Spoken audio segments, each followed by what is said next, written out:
आकाशवाणी से प्रस्तुत है समाचार प्रभात।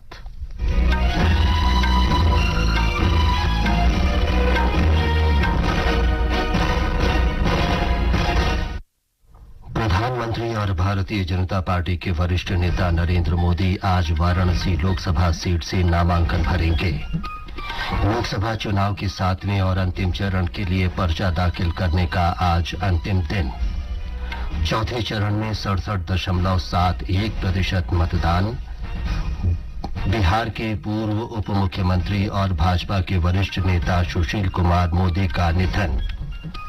मुंबई में होर्डिंग गिरने की घटना में मृतकों की संख्या बढ़कर 14 हुई और आभा खटुआ ने भुवनेश्वर में राष्ट्रीय फेडरेशन कप एथलेटिक्स प्रतियोगिता में महिला शॉटपुट में स्वर्ण पदक जीतकर राष्ट्रीय रिकॉर्ड बनाया। समाचार प्रभात के साथ मैं विमलेंदु पांडे। प्रधानमंत्री और भारतीय जनता पार्टी के वरिष्ठ नेता नरेंद्र मोदी आज वाराणसी निर्वाचन क्षेत्र से नामांकन दाखिल करेंगे। वाराणसी में 7वें और अंतिम चरण में मतदान होगा। इस चरण के लिए पर्चा भरने का आज अंतिम दिन है। ब्यौरा हमारे संवाददाता से।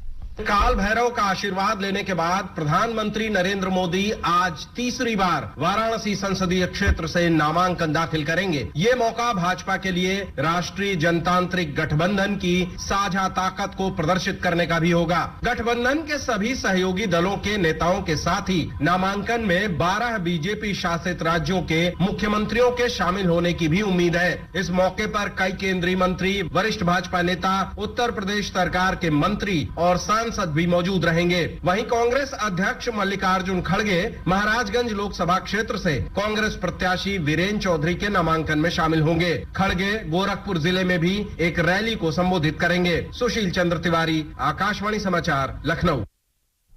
इस चरण में 7 राज्यों और 1 केंद्र शासित प्रदेश के 57 लोकसभा सीटों पर मतदान होगा। उत्तर प्रदेश और पंजाब की 13, पश्चिम बंगाल की 9, बिहार की 8, उड़ीसा की 6, हिमाचल प्रदेश की 4, झारखंड की 3 और केंद्र शासित प्रदेश चंडीगढ़ की 1 सीट पर 7वें चरण में वोट डाले जाएंगे। नामांकन पत्रों की जांच कल की जाएगी। शुक्रवार तक नाम वापस लिए जा सकेंगे। इस चरण के लिए अगले महीने की 1 तारीख को मतदान होगा। लोकसभा चुनाव के चौथे चरण में कल लगभग 67.71% मतदान दर्ज किया गया। इस चरण में 9 राज्यों और 1 केंद्र शासित प्रदेश की 96 सीटों पर मतदान हुआ। निर्वाचन आयोग ने बताया है कि एक दुर्भाग्यपूर्ण घटना में तेलंगाना के चंपापेट में एक मतदान अधिकारी की ड्यूटी के दौरान मृत्यु हो गई। आयोग ने मृत अधिकारी के परिवार को तत्काल अनुग्रह राशि देने का निर्देश दिया है। लोकसभा चुनाव के शेष 3 चरणों के लिए प्रचार जोरों पर है। विभिन्न राजनीतिक दलों के शीर्ष नेता जनसभाएं और रैलियां कर रहे हैं। श्री मोदी आज झारखंड के कोडरमा में चुनाव प्रचार करेंगे। कांग्रेस अध्यक्ष मल्लिकार्जुन खड़गे गोरखपुर में चुनावी सभा करेंगे। प्रधानमंत्री और भाजपा के वरिष्ठ नेता नरेंद्र मोदी ने अपने संसदीय क्षेत्र वाराणसी में कल एक विशाल रोड शो किया। रोड शो पूरा करने के बाद श्री मोदी ने काशी विश्वनाथ मंदिर में पूजा अर्चना भी की। प्रधानमंत्री ने 5वीं बार अपने संसदीय क्षेत्र में विशाल रोड शो किया। इससे पहले वर्ष 2014 और 2019 के लोकसभा चुनाव तथा 2017 और 2022 के विधानसभा चुनाव में उन्होंने रोड शो किया था। दूसरी ओर कांग्रेस के पूर्व अध्यक्ष राहुल गांधी ने कांग्रेस महासचिव प्रियंका गांधी वाड्रा के साथ रायबरेली में चुनाव प्रचार किया। श्री राहुल गांधी ने कहा कि अगर उनकी पार्टी सत्ता में आती है तो किसानों का कर्ज माफ किया जाएगा। बहुजन समाज पार्टी की प्रमुख मायावती ने लखनऊ में एक जनसभा को संबोधित किया। उन्होंने कहा कि भारतीय जनता पार्टी पर आरोप लगाते हुए कहा कि इस बार भाजपा सत्ता में नहीं आएगी। तेलंगाना में कल मतदान समाप्त होने के बाद निर्वाचन अधिकारियों ने इलेक्ट्रॉनिक वोटिंग मशीनों ईवीएम को आधिकारिक सुरक्षित स्थान पर जमा करा दिया है। राज्य में शांतिपूर्ण मतदान संपन्न हुआ। निर्वाचन अधिकारियों ने बताया कि राज्य में 64.93% मतदान हुआ। भुवनगिर संसदीय क्षेत्र में सबसे अधिक 76.46 47% और हैदराबाद में सबसे कम 47.08% मतदान हुआ। सिकंदराबाद संसदीय क्षेत्र में 48.11% मतदान दर्ज किया गया। राज्य पुलिस महानिदेशक रवि गुप्ता ने कहा कि राज्य में शांतिपूर्ण मतदान संपन्न हुआ। उन्होंने कहा कि वाम उग्रवाद प्रभावित क्षेत्रों में भी शांतिपूर्ण मतदान हुआ। लोकसभा चुनाव के प्रमुख निर्वाचन क्षेत्रों की श्रृंखला में आज हम पश्चिम बंगाल के बैरकपुर संसदीय सीट की जानकारी दे रहे हैं। बैरकपुर संसदीय क्षेत्र में 7 विधानसभा क्षेत्र शामिल है। इस निर्वाचन क्षेत्र में लोकसभा चुनाव 2024 के 5वें चरण के तहत 20 मई को मतदान होगा। इन विधानसभा क्षेत्रों में आमडांगा, बीजपुर, नैहाटी, भाटपाड़ा, जगद्दल, नुआपाड़ा और बैरकपुर शामिल हैं। इस सीट पर 7 निर्दलीय सहित 14 उम्मीदवार चुनावी मैदान में हैं। भाजपा के मौजूदा सांसद अर्जुन सिंह को फिर से टिकट दिया गया है। तृणमूल कांग्रेस ने राज्य मंत्री पार्थो भौमिक को चुनावी मैदान में उतारा है। कांग्रेस समर्थक वाम मोर्चा के उम्मीदवार देवदूत घोष हैं। बैरकपुर निर्वाचन क्षेत्र में 15 लाख से अधिक मतदाता हैं, जिनमें से लगभग 7,40,000 महिला मतदाता हैं। भाजपा के मुख्य मुद्दे सत्तारूढ़ दल का भ्रष्टाचार और संदेश खाली घटना है। मतदान के दिन सभी बूथों पर वेबकास्टिंग की जाएगी। कोलकाता से कल्याण लाहा की रिपोर्ट के साथ समाचार कक्ष से मनोज। ये समाचार आकाशवाणी से प्रसारित किए जा रहे हैं। समाचार प्रभात में आपका फिर स्वागत है। बिहार के पूर्व उप मुख्यमंत्री और भाजपा के वरिष्ठ नेता सुशील कुमार मोदी का कल नई दिल्ली में निधन हो गया। नई दिल्ली के एम्स में उन्होंने अंतिम सांस ली। राष्ट्रपति, उपराष्ट्रपति और प्रधानमंत्री ने उनके निधन पर शोक व्यक्त किया है। राष्ट्रपति द्रौपदी मुर्मू और उपराष्ट्रपति जगदीप धनखड़ ने कहा कि उनका आकस्मिक निधन अपूरणीय क्षति है। प्रधानमंत्री नरेंद्र मोदी ने कहा कि कुशल प्रशासक के रूप में राष्ट्र के उत्थान में उनका योगदान और सार्वजनिक जीवन में सत्यनिष्ठा उनके व्यक्तित्व में झलकते थे। गृह मंत्री अमित शाह ने कहा कि बिहार ने एक महान राजनेता हमेशा के लिए खो दिया है। मुंबई में कल तेज आंधी के दौरान एक होर्डिंग गिरने से 14 लोगों की मृत्यु हो गई और 43 लोग घायल हो गए। महाराष्ट्र के मुख्यमंत्री एकनाथ शिंदे ने मृतकों के परिजनों को 5-5 लाख रुपए की अनुग्रह राशि देने की घोषणा की है। मुख्यमंत्री ने बताया कि इस घटना के जिम्मेदार लोगों के विरुद्ध मामला दर्ज कर लिया गया है। ब्यौरा हमारी संवाददाता से।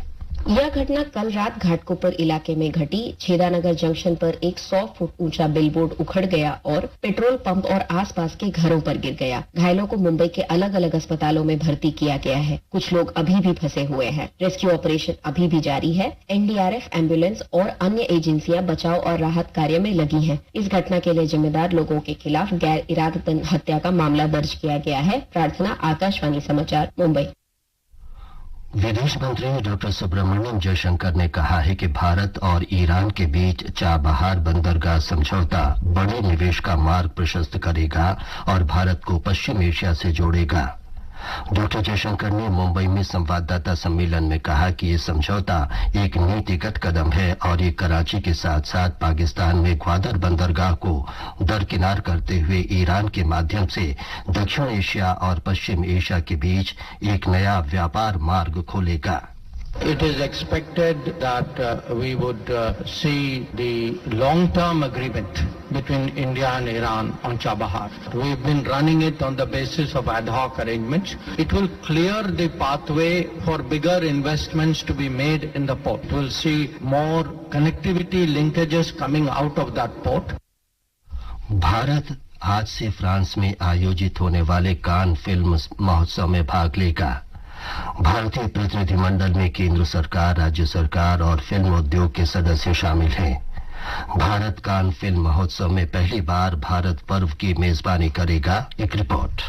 ऐसा पहली बार होगा जब देश 77वें कान फिल्म महोत्सव में भारत पर्व की मेजबानी करेगा, जिसमें इस महोत्सव में भाग लेने वाले दुनिया भर के प्रतिष्ठित गण्यमान्य व्यक्ति और प्रतिनिधि फिल्मी हस्तियों, फिल्म निर्माताओं, निर्देशकों, खरीदारों और बिक्री एजेंटों के साथ जुड़ सकेंगे। इसमें विभिन्न स्तरों पर रचनात्मक अवसरों के साथ ही रचनात्मक प्रतिभाओं का प्रदर्शन किया जाएगा। इस भारत पर्व में 20 से 28 नवम्बर 2024 तक गोवा में आयोजित होने वाले 55वें भारत अंतर्राष्ट्रीय फिल्म महोत्सव के आधिकारिक पोस्टर और ट्रेलर का अनावरण किया जाएगा। भारत मंडप को इस वर्ष की थीम क्रिएट इन इंडिया को दर्शाने के लिए इसे 10 सूत्रधार नाम दिया गया है। समाचार कक्ष से फरहत नाज।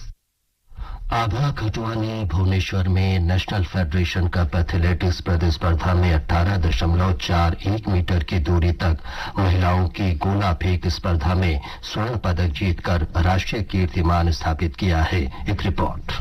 महाराष्ट्र का प्रतिनिधित्व करने वाली आभा का इस स्पर्धा से पहले मनप्रीत कौर के साथ 18.06 मीटर का संयुक्त रिकॉर्ड है। कलिंग स्टेडियम में कल 18.41 मीटर की दूरी तक गोला फेंकने के बाद आभा राष्ट्रीय रिकॉर्ड बनाने वाली एकमात्र खिलाड़ी बन गई हैं। उनका प्रयास 18.80 मीटर की दूरी तक गोला फेंककर ओलंपिक में क्वालिफाई करने से थोड़ा कम था। अभी तक कोई भी भारतीय महिला खिलाड़ी यहां तक नहीं पहुंच सकी है। ओलंपिक में क्वालिफाई करने की समय सीमा 30 जून है। उत्तर प्रदेश की किरण बालियान दूसरे और दिल्ली की सृष्टि विग तीसरे स्थान पर रही। समाचार कक्ष से मुकेश कुमार बल। मौसम विभाग ने देश के मध्य और पश्चिमोत्तर क्षेत्र में अगले 4-5 दिन में तापमान बढ़ने का अनुमान व्यक्त किया है। राजस्थान सहित इन क्षेत्रों में इस महीने की 16 तारीख से गर्म हवाएं चल सकती हैं। कर्नाटक में भीषण गर्मी के बाद कई क्षेत्रों में मूसलाधार वर्षा हो रही है। राज्य के कई हिस्सों में 16 मई तक बारिश और हवा की स्थिति जारी रहने की संभावना है। ये समाचार हमारी वेबसाइट newsonair.gov.in/hindi पर भी उपलब्ध हैं। और अब समाचार पत्रों की सुर्खियों के साथ हैं देवेंद्र त्रिपाठी। धन्यवाद विमलेंदु। लोकसभा चुनाव के चौथे चरण का मतदान अखबारों की बड़ी खबर है। अमर उजाला की सुर्खी है, आंध्र प्रदेश और पश्चिम बंगाल में हिंसा के बीच 67.5% से अधिक मतदान। 370 हटने के बाद श्रीनगर में रिकॉर्ड वोटिंग। अब कुल 379 सीटों पर मतदान हुआ संपन्न। जनसत्ता का कहना है, प्रधानमंत्री ने कल वाराणसी में 6 किलोमीटर का रोड शो किया और आज काल भैरव का दर्शन करने के बाद वाराणसी लोकसभा सीट से करेंगे नामांकन। केंद्रीय माध्यमिक शिक्षा बोर्ड की 10वीं और 12वीं कक्षा के परिणाम अखबारों की अहम खबर है। राजस्थान पत्रिका मेहनत का परिणाम सफलता का उत्सव शीर्षक से लिखता है, पिछले साल के मुकाबले ज्यादा हुए पास, सरकारी स्कूलों ने प्राइवेट से मारी बाजी। दैनिक जागरण का कहना है, सीबीएसई 12वीं में 24,000 से अधिक विद्यार्थियों के 95% से ज्यादा अंक। अप्रैल महीने की खुदरा मुद्रास्फीति पर नवभारत टाइम्स की सुर्खी है, रिटेल महंगाई 11 महीने में सबसे कम, अप्रैल में 4.83% रही। खाद्य मुद्रास्फीति पर हिंदुस्तान की टिप्पणी है, खुदरा महंगाई की नरमी पर फल और अनाज की तेजी ने पानी फेरा, अप्रैल में खाद्य मुद्रास्फीति 8.7% रही। दैनिक जागरण ने स्कॉच समूह की रिपोर्ट के हवाले से लिखा है, पिछले 10 वर्षों में 51 करोड़ 40 लाख रोजगार का सृजन, सरकार की नीतियों और योजनाओं से 19 करोड़ 79 लाख रोजगार, 31 करोड़ 61 लाख रोजगार बैंकों की तरफ से कारोबार के लिए दिए गए ऋण की वजह से संभव हो सका। बड़ा झटका शीर्षक से दैनिक भास्कर का कहना है, ग्रेजुएट रूट वीजा बंद करेगा ब्रिटेन, 91,000 भारतीय विद्यार्थियों को नो एंट्री। ब्रिटेन सरकार की माइग्रेशन कमेटी की रिपोर्ट आज कैबिनेट में होगी पेश। अंत में मुख्य समाचार एक बार फिर। प्रधानमंत्री और भारतीय जनता पार्टी के वरिष्ठ नेता नरेंद्र मोदी आज वाराणसी लोकसभा सीट से नामांकन भरेंगे। लोकसभा चुनाव के 7वें और अंतिम चरण के लिए पर्चा दाखिल करने का आज अंतिम दिन। चौथे चरण में 67.71% मतदान। बिहार के पूर्व उप मुख्यमंत्री और भाजपा के वरिष्ठ नेता सुशील कुमार मोदी का निधन। मुंबई में होर्डिंग गिरने की घटना में मृतकों की संख्या बढ़कर 14 हुई और आभा खटुआ ने भुवनेश्वर में राष्ट्रीय फेडरेशन कप एथलेटिक्स प्रतियोगिता में महिला शॉटपुट में स्वर्ण पदक जीतकर राष्ट्रीय रिकॉर्ड बनाया। इसके साथ ही समाचार प्रभात का ये अंक समाप्त हुआ। नमस्कार।